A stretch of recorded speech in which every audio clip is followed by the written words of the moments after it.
Now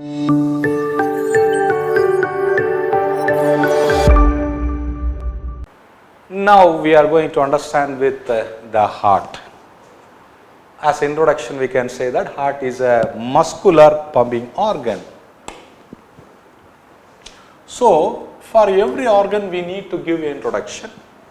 When we understand about a visceral organ, for every organ we have to understand about its clinical importance too. So, heart, what we can say, heart is a muscular pumping organ which helps in what? The circulation and pumps the blood to that of the whole part of the body. Lungs, what we can say? We can say about the lungs are the pair of respiratory organ, helps in gas exchange. Stomach, what we can say? Stomach is a muscular reservoir of the what? Temporary reservoir of the food, muscular structure. So, like that, every organ we have to say about its importance or its nature, we have to say that. As introduction, we have to understand about that. Then the locations of the different organs we have to understand, especially in the heart. The heart is located in middle mediastinum. What is mediastinum? The central part of the thoracic cavity. The thoracic cavity is having the central canal, the space or the septum which separates the thoracic cavity into right and left half is called as mediastinum. The mediastinum is anteriorly having the sternum and posteriorly it has the vertebrae, and both the sides it has the what? The ribs it has. The ribs are present.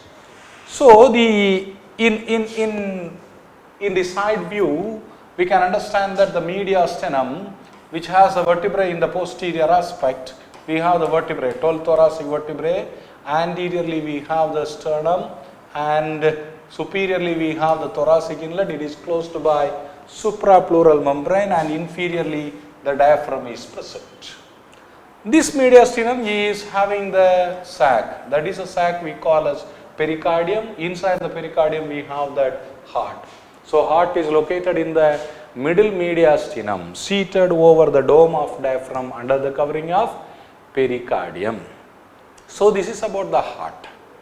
Then site and situation we mentioned. Then about the size and shape. What is the shape? It is a conical shaped structure. It is a conical shaped structure. The apex is facing towards left and base is seen in the posterior aspect, seated over the dome of diaphragm. Then it has 12 centimeters of length, 9 centimeters of width and having 250 to 300 grams of weight. So, this is about the external features of the heart. Then next about the external features, we have to understand about the sulci which separates the heart into that of the chambers, or groove or sulci. Groove or sulci in the sense the linear depressions we call as groove or sulci. The groove, what are the groove? The two upper atrial chambers and two lower ventricular chambers are separated by the atrioventricular sulcus, or it is seen in a circular ring like manner, hence it is called as coronary sulcus. Then interatrial sulcus, the interatrial sulcus which separates the two atrium, and the interventricular sulcus which separates two ventricles. The right atrium and left atrium is separated by interatrial septum and interatrial sulcus, and the right ventricle is separated from the left ventricle by the interventricular sulcus. It is divided into anterior interventricular sulcus and posterior interventricular sulcus. Then location of the heart, in the especially the apex of the heart, where it is present, it is seen 9 centimeter left lateral in the fifth intercostal space. It is seen 9 centimeter left lateral in the fifth intercostal space. Then about the apex of the heart. What is the importance of the apex of the heart? This is the one among the auscultatory area where we can get the sound of the mitral valve. The left atrioventricular, the left chamber of the heart is having the valve we call as bicuspid valve, the mitral valve is present, and this mitral valve which makes a voice on that apex of the heart, it is called what? The mitral area. There we can mark the apex of the heart. Then next about the base of the heart. Base of the heart, where it is present. Usually we will understand it is the inferior surface, but we have to notice that it is seen in the posterior aspect, and the chamber which is forming the base of the heart is left atrium, not the ventricle. That we have to understand. Then next about the internal features. It is interesting, and especially in the right atrium. If you look into that of the right atrium, if you cut and if you look into that of the inner aspect of the right atrium, it has two well distinct parts. The rough anterior part and smooth posterior part, which are separated by the vertical thickening, is called crista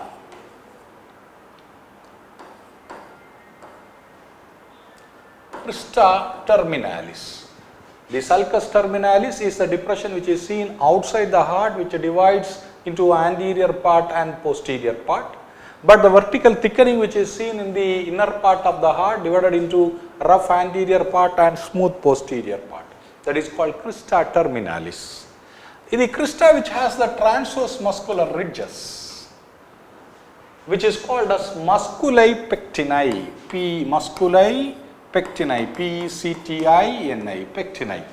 So the rough anterior part of the heart is called pectineal part, The smooth posterior part is called as sinus venorum, The sinus venorum is a smooth posterior part.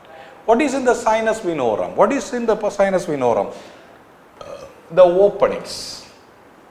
What are the openings? The openings of the superior vena cava, the opening of the inferior vena cava, the opening of the coronary sinus. What is coronary sinus? The sinus, the air-filled cavity is called a sinus, that is in the bone. Here we have the sinus. Sinus is a space. This is the sinus which is seen in the posterior surface of the heart, where all the coronary veins or cardiac veins united and drains into that. That is called what? The coronary sinus. Then next about the coronary sinus. Then another opening that is opens into that of the ventricle, that is called the right atrioventricular opening. It is guarded by a valve. What is that valve? Tricuspid valves. It is guarded by tricuspid valve. We can understand the varieties of the valves later. So this is about the openings. Then the interatrial septum. What is interatrial septum? The two atrial chambers are separated by the interatrial septum. This interatrial septum is having a small depression. This depression is called fossa ovalis. The central depression is called fossa ovalis. The fossa ovalis is a remnant of foramen ovale. The fossa ovalis is a remnant of foramen ovale. Foramen in the sense a hole. The hole is being closed. When it is being closed, it is closed at the first cry of the baby. That is a thing which we have to understand in the fetal circulation. Anyway, we will understand when we discuss about the fetal circulation. So, foramen ovale is a opening or a hole which is seen in the heart in fetus, and when it is being closed, it is called as fossa ovalis. The fossa ovalis is a central depression which we can notice that, and surrounding to that there is a thickening is present. It is called annulus ovalis, or it is otherwise called as limbus ovalis. Annulus ovalis or limbus ovalis. Then next about this is a feature which we have to understand in the interatrial septum. Then we are going to understand about the right ventricle, the internal features of right ventricle. The right ventricle, it has two parts. What are the parts? It has a rough inflowing part and smooth outflowing part. The inflowing part is rough and the outflowing part is smooth. The inflowing part is having the rough muscular modifications which are called as trabeculae carneae, Trabeculae, trabeculae carni, C-A-R-N-I, carni. This trabeculae carni, which has three modifications: 1, ridges; 2, bridges; 3, pillars. So these are the three modifications: ridges, bridges and pillars. The ridges are the central thickenings which are seen inside the ventricles. The bridges are the communicating spaces. Over to that a small muscular growth, muscle growth will be present.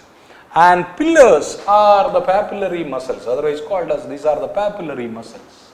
These are the finger-like processes. Usually in the right chamber, three groups of the pillars, or three groups of papillary muscles. What are the three groups? Anterior, posterior and septal. In case of the left chamber, there are two groups. What are they? Anterior and posterior group of the pillars. That is the difference between the right ventricle and left ventricle. We have to notice that it is the thing which usually is asked in the examinations. Then the free margin of the papillary muscles, which are attached to that of the apex of the cuspid valves by a small filament-like structure, is called chordae tendineae, C-H-O-R-D-A-E, chordae tendineae. The chordae tendineae, which is connecting the apex of the cuspid valve to the papillary muscles. The papillary muscles. What is the use of the papillary muscles? When the papillary muscles are contracted, the valves gets opened. And what is another use of these papillary muscles? When the papillary muscles being relaxed, the valves being closed. And also it is preventing the excessive it is the overbulging of the valves are being closed by to that of the papillary muscles. Then next about the internal features of the left ventricle. The left ventricle, which has the same features. I said in the right ventricle we have the three groups of papillary muscles. In the left ventricle it has two groups of papillary muscles. Then what is the difference? The right ventricular wall is thin comparatively when compared to that of the left ventricle. The left ventricular wall is 3 times thicker than compared to that of the right ventricular wall. This is the difference. Then next about the this is about the internal features. Then we have to know about the openings of the heart on each chambers. The right chamber is having the opening of right atrioventricular opening of pulmonary trunk. What is pulmonary trunk? It is always called as pulmonary artery. What is the difference between pulmonary artery and bronchial artery? The pulmonary artery carries the impure blood for purification to the lungs. The bronchial artery, which is carrying purified pure blood or oxygenated blood for the nutrition of or for the nourishment of the lung. So this is the difference between the pulmonary artery and the bronchial artery. Then next about the internal feature, the left ventricle openings. What is openings of the left ventricle? Left ventricle is having the left atrioventricular opening and opening of aorta. The aorta gets opened into that. Apart from that, the left atrium is having the 4 openings of the pulmonary veins. So this is about the internal features. Then about the blood supply of the heart. What about the blood supply of the heart? The blood supply of the heart is by the coronary arteries. What about the coronary arteries? There are 2 coronary arteries, right coronary artery and left coronary artery. The right coronary artery begins from the anterior aortic sinus. What is anterior aortic sinus? In the beginning of the aorta. When it begins from the left atrium, it has 3 dilatations. The dilatation of the aorta. The dilatation of the aorta. These are called as sinuses. The anterior dilatation is called anterior aortic sinus, which gives the right coronary artery. The right coronary artery begins from anterior aortic sinus. The left posterior aortic sinus, which gives the left coronary artery. So this is the way we have to understand about the coronary arteries. Then the right coronary artery begins from the anterior aortic sinus, which is divided into 2 branches, which gives 2 major branches. What are they? One is called marginal artery and second one is called posterior interventricular artery, marginal artery and posterior interventricular artery. The left coronary artery, what about the left coronary artery? The left coronary artery gives two branches. What are the two branches? First one, the circumflex branch, and second branch, what about that? The anterior interventricular artery, the circumflex branch and anterior interventricular artery. Then area of distribution is very important to know about the left coronary artery and right coronary artery. Where the right coronary artery supplies? Right coronary artery supplies the right atrium, the right ventricle, anterior two-third of the anterior two-third of the interventricular septum. All the parts of the, not the anterior part, the posterior two-third of the interventricular septum, all the part of the conducting system of heart except the left bundle branch. Then left coronary artery, which supplies the left atrium, left ventricle and the anterior one-third of the interventricular septum and the left bundle branch of the conducting system of heart. Then cardiac dominance. What is cardiac dominance? If the right coronary artery supplies the major part of the conducting system of heart, and if it is controlling the major part of the heart, then it is called right cardiac dominance. Usually this is a pattern. Then another one is the left cardiac dominance, that is means the left in some adverse conditions or in some some congenitally some changes which will occur. That is a thing which is called the situs inversus. What is situs inversus? The site of the heart will be differ. Usually the heart is present in the left side, but sometimes the heart will be seen in the right side. This is otherwise called as dextrocardia. What is dextrocardia? Usually it will be seen in the left side, levocardia, but in some conditions it will be seen in the right side. And in that conditions, the left coronary artery may be a dominant artery. Usually the right cardiac dominant pattern will be present on the the heart. This is about the blood supply of the heart.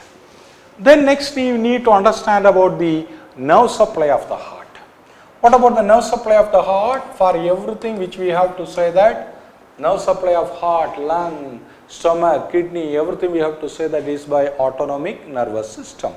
The autonomic nervous system has two components, sympathetic part and parasympathetic part. The sympathetic part which increases the heart rate and parasympathetic part which decreases heart rate. If the heart rate is being increases, it is called tachycardia, and the heart rate is decreased, it is called bradycardia. Then about the clinical conditions related with to that of the heart. What are the clinical conditions? The enlargement of the heart, then the cardiomegaly, then MI. What is MI? Myocardial infarction. Myocardium, if it is not having the proper blood supply and it will be damaged, and this condition is called myocardial infarction. Then arrhythmia, then coronary artery bypass surgery, CABS, and cardiac failure. Like that, so many conditions which we can understand with to that of the heart. The remaining things which we will see in the next topic.